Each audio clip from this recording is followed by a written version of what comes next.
Rescue efforts are underway at the site of a plane crash in Kazakhstan. Video taken at the scene shows people exiting the passenger jet that went down near the city of Aktau. Authorities say at least 32 people survived, while at least 30 are feared dead. Several others are still unaccounted for. The Transport Ministry says a total of 67 passengers and crew were on board the Azerbaijan Airlines flight. A video verified by AP news agency appears to show the moment the plane crashed. It was en route from Azerbaijan's capital, Baku, to the Russian city of Grozny. We are now joined by Bakhyt Toptayeva. She is a special correspondent with 24KZ, a news channel in Kazakhstan. She joins us from the capital, Astana. Thank you so much for joining us, Bakhyt. What's the latest you can tell us about this plane crash? Well, thank you, Melissa, for having me. Yes, there were 67 people on board, including 5 crew members. According to the latest report of the Ministry of Emergency Situations of Kazakhstan, 29 people survived. However, there are another report from Azerbaijani side. They are saying about 32 survivors. They were all taken to the regional hospital. The condition of 11 is critical, and among them 2 kids. Children aged 11 and 16 will undergo the surgery. More than 100 people in Aktau flee to the donation center, the blood donation center, to donate their blood for the survived people. So it sounds like there's been a lot of activity, of course. It sounds like the emergency response has been pretty good. Yes, according to, again, the Ministry of Emergency Situations, 15 personnel and 45 pieces of equipment were mobilized at the scene, and several causes of the plane crash are being investigated. One possible cause might be the collision between plane and birds.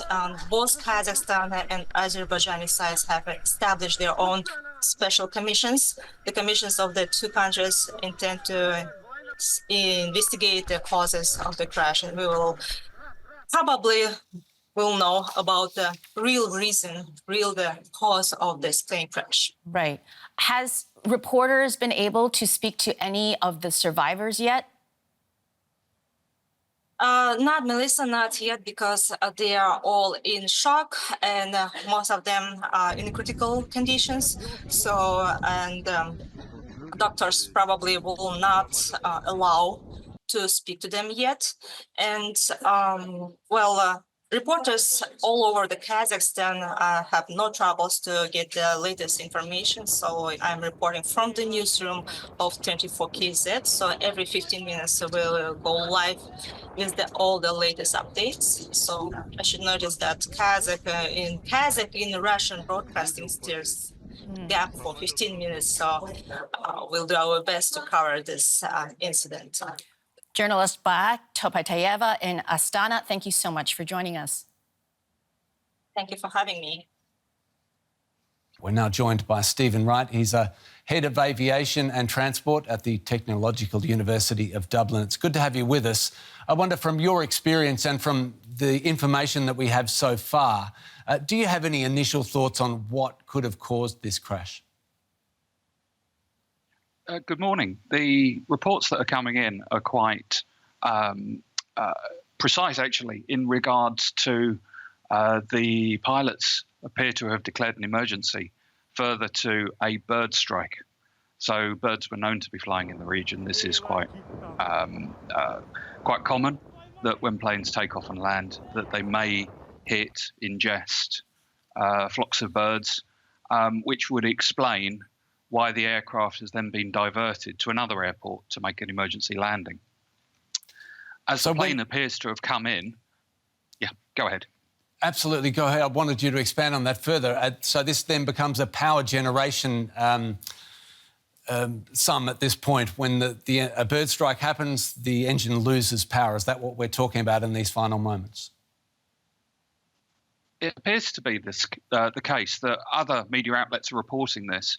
Now, whether this is coming from air traffic control, when these sorts of events happen, pilots tend to, you've got 2 flight crew members in the flight deck. one person's flying the plane, the other one will deal with the communication. So they will declare an emergency to air traffic control. They will tell them what is the problem, and that they will then tell air traffic control whilst the aircraft's in flight what their decision will be, i.e. to divert to another airfield to make an unscheduled landing. And this is, this sort of stuff does happen. It happens on a semi-regular basis in so much problems occur. And usually the aircraft has no major dramas flying just on one engine. It's a twin-engined commercial aircraft, like all of the other planes that we've got, i.e. multiple engines. And they're multiple engines because things like this happen. It's most unusual for a double engine failure. And the aircraft then appears to have come in, and it's in the final moments of the landing that things appear to have gone quite wrong for this particular aircraft. As per the pilot training for a twin-engine jet aircraft that we're talking about here, what would have those two pilots been trying to achieve before making that final attempt at landing? So, yeah, this sort of event is actually quite standard. Every 6 months, flight crew go into flight simulator and takeoff and landing with one engine from something like a bird strike is one of the typical exercises that they practice. So it's not a new experience. So what they will have to do whilst the plane's in the air, they'll have to prepare it, make sure it's safe and correctly orientated for landing. So when you've only got one engine, for example, you have to make sure that the plane is trimmed. The flight control surfaces are moved additionally to compensate just with one engine operating, because it has the tendency to make the aircraft turn continuously. So you have to prepare the aircraft. And then when it comes into land, again, the aircraft will land in a slightly different way than under normal operations. So this sort of stuff will be practiced typically every 6 months in an aircraft simulator. Stephen Wright, Head of Aviation and Transport at Technological University of Dublin, thank you so much. Thank you.